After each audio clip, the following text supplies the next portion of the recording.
El tema de hoy es agentes etiológicos.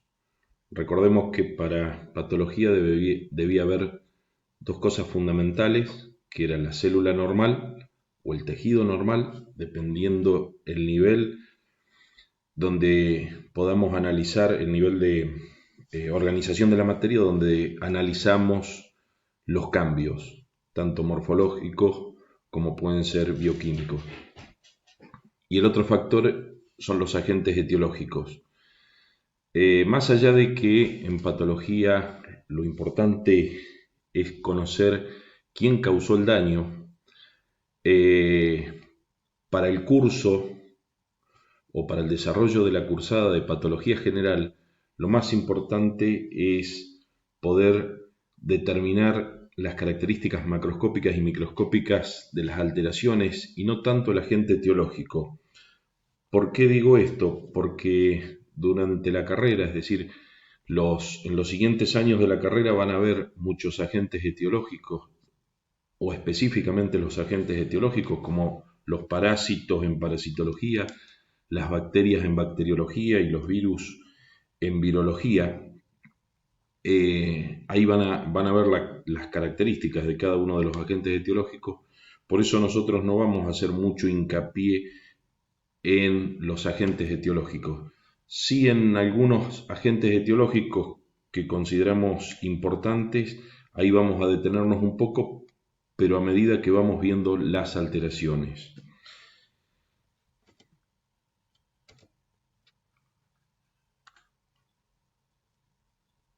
Lo importante de los agentes etiológicos es el factor de patogenicidad que tengan, la capacidad de generar daño, el tiempo que hay que están en contacto o que hay en contacto entre la célula normal y el agente etiológico.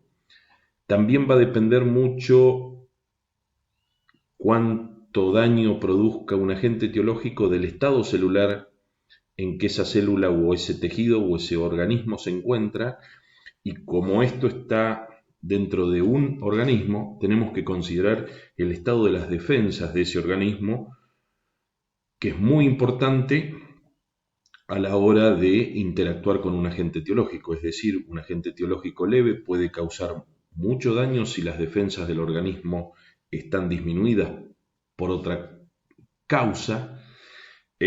Acuérdense que esto, patología, es mucho causa-efecto, consecuencia, todo en cascada, y que nosotros siempre vamos a ir desde la consecuencia o desde el efecto hacia el agente etiológico. No siempre es fácil llegar.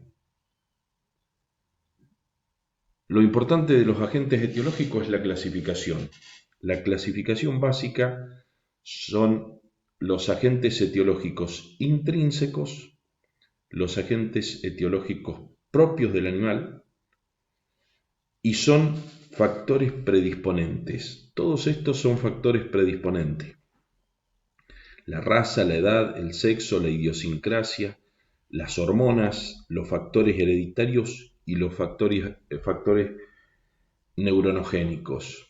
Son todos factores predisponentes a determinadas enfermedades o a determinadas alteraciones. Por ejemplo, la raza, el Hereford, es predisponente a sufrir un cáncer de ojo. La edad, los animales jóvenes son más predisponentes a alteraciones a nivel del epitelio intestinal, las diarreas. El sexo, los machos predisponen a tener orquitis, inflamación de los testículos, la hembra a tener problemas en el aparato reproductor femenino. Idiosincrasia es una palabra que hace referencia a que por qué ese animal es así, y hay muchas veces que no se le encuentra un porqué. Sufre determinada patología o determinada alteración. Los cambios hormonales, esto está muy relacionado también al sexo.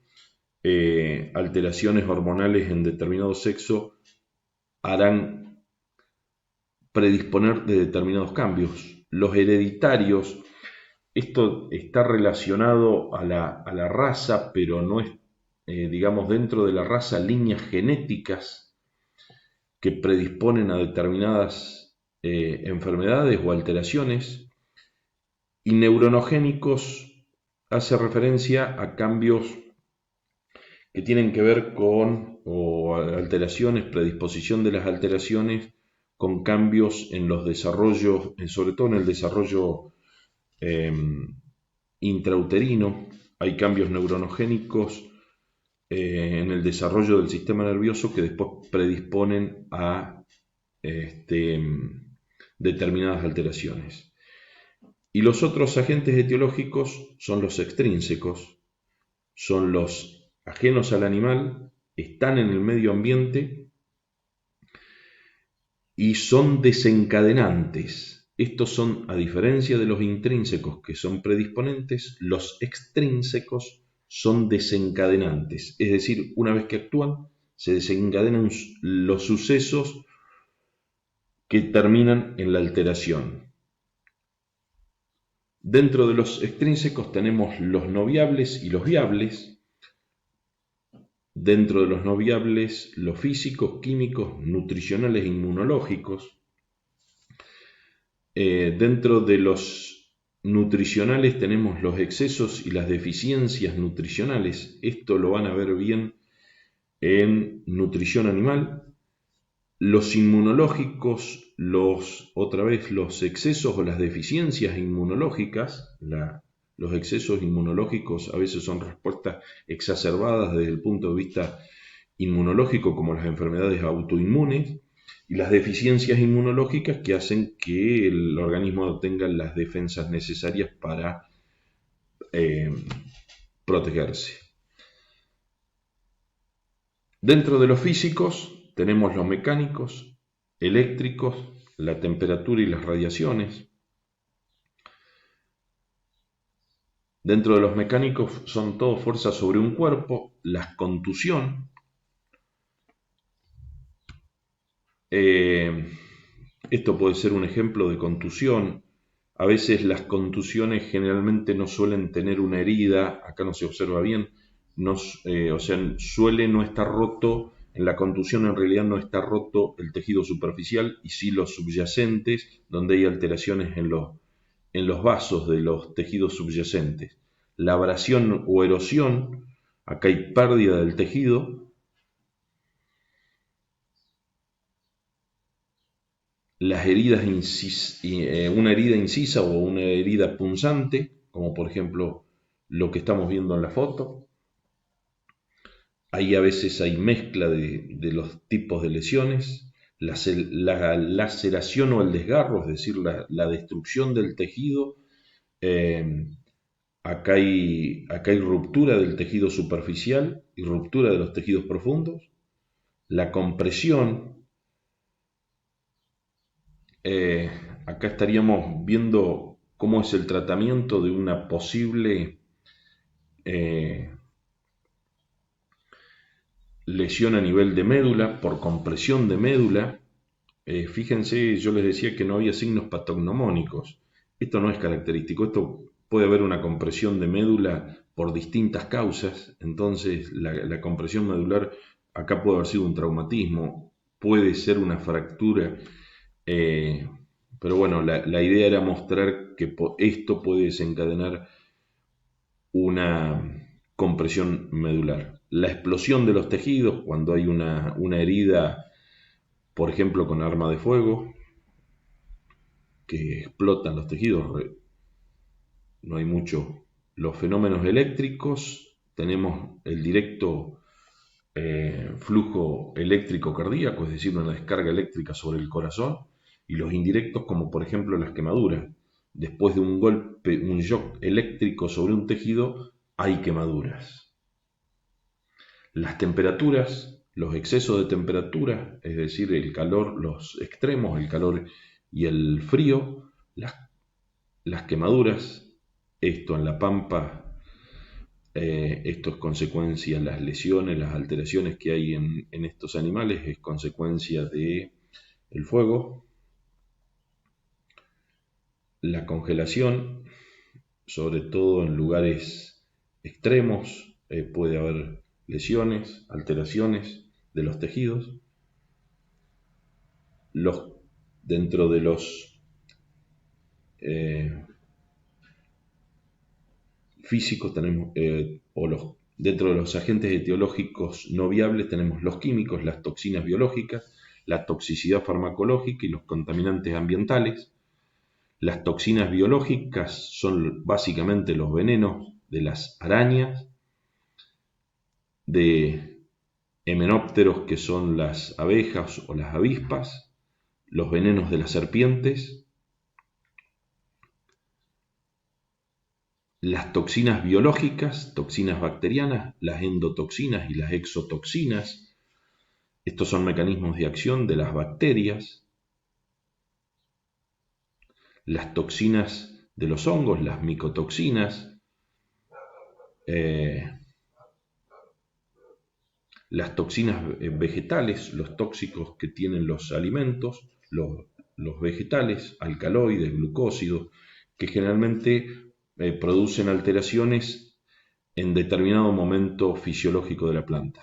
La toxicidad farmacológica, es decir, las drogas expuestas a dosis máximas, que pueden ser tóxicas, también los oligoelementos suministrados en cantidades excesivas pueden ser tóxicos, contaminantes ambientales, el plomo, puede ser, es muy común, ahora no tanto, pero las baterías, un ejemplo son las baterías, antes las baterías no eran unidades selladas y solían quedar tiradas en el campo y ser contaminantes. Los pesticidas, los organofosforados están ya prohibidos, pero los pesticidas los pueden causar tipo de muerte, lesiones a nivel de los distintos órganos.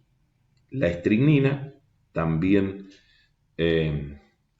causante de muerte animal, alteraciones en los tejidos. Entonces, como dijimos, los agentes etiológicos, lo importante es la clasificación en intrínsecos y extrínsecos. Hablamos de los intrínsecos y de los extrínsecos no viables, hablamos, y quería hacer una aclaración. De los viables no le vamos a dar mucha más importancia porque lo van a ver en bacteriología, en virología, en parásito y en los hongos también van a ver en bacteriología cómo cada virus, bacteria, parásito o hongo ejerce la acción. Tiene que ver mucho con la estructura de cada uno de los microorganismos esto, entonces nosotros no vamos a entrar en detalle, sí cuando necesitemos aclarar algún agente etiológico, por ejemplo, bacterias, Mycobacterium tuberculosis tiene una característica particular, tiene vida endocelular, lo vamos a recalcar y lo vamos a marcar, pero ya digo, los agentes etiológicos, lo que interesa para patología es tener la clasificación en intrínsecos y extrínsecos, y dentro de los extrínsecos en viables, no viables, y asociarlo cuando veamos cada una de las alteraciones, lo vamos a asociar con un agente etiológico particular y lo vamos a remarcar. Esto es todo con respecto a agentes etiológicos.